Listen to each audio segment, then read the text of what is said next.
And the final strategy that I want to give you is one where you start with the very last note of a difficult passage and you start adding notes going backwards. So I'm going to pick a spot that's always been difficult for me in this piece, which is letter M. It's a really hard thing for oboe because it's just oboistically it's very challenging. It doesn't make any sense.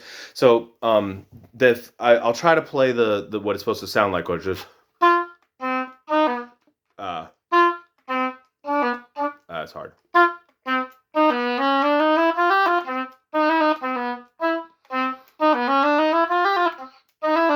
So clearly I can't play it. So I'm going to practice it in the way that I would. So the last note is a B. So I'm just going to play that B in time. Da-dee-da-bong.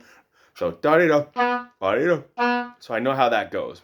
Now, the note that comes before that is a D sharp. There's a certain fingering that I need to do for that D sharp where I have to slide. So I'm going to make sure I'm incorporating that slide with my left hand. So I'm just going to go D-da.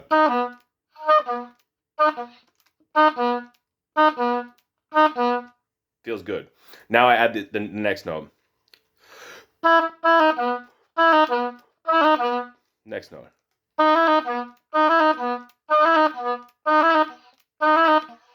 It's not coming out, but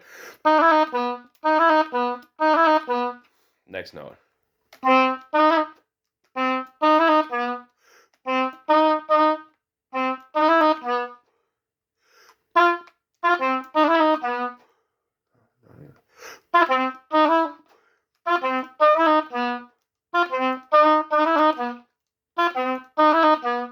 If I have to slow it down, I slow it down.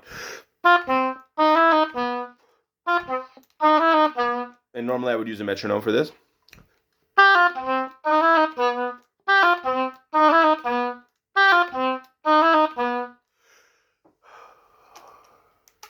So here I have to figure out the fingering by looking back. So I realize I'm doing it first with a one fingering and another one. So sorry.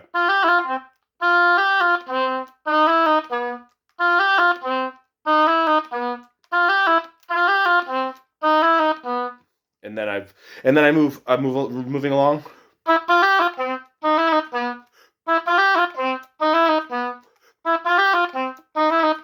And again with a metronome.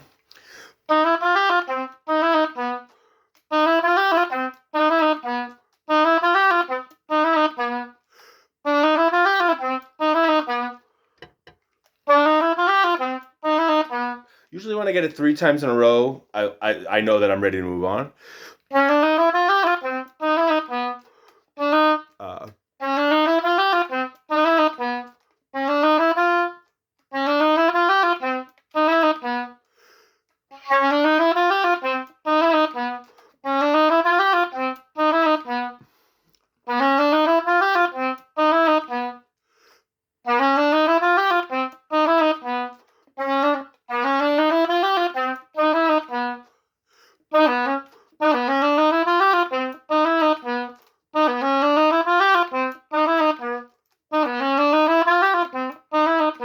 And if you can hear, I'm also still trying to do all the articulations and all the right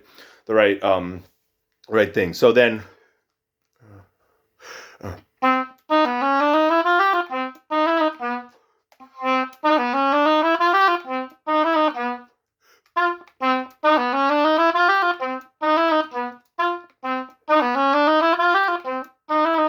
Now, I've done that without a metronome. I've done that. It didn't take me that much time. I started from the last note. I worked backwards. Why is that helpful? Because you know where you're going. When you start at the beginning, and you'll kind of tend to make the same mistakes, and then you'll kind of keep falling in the same cracks.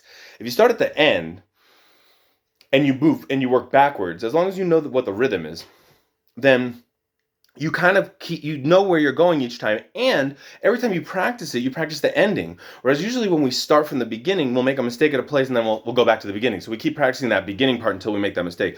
This avoids that problem because it smooths it out as you go and you just keep going to the end. So I highly recommend this method as well. I think it's very helpful for either slurred passages, tongue passages, or whatever. And I didn't use a metronome for this exercise, but I certainly suggest it.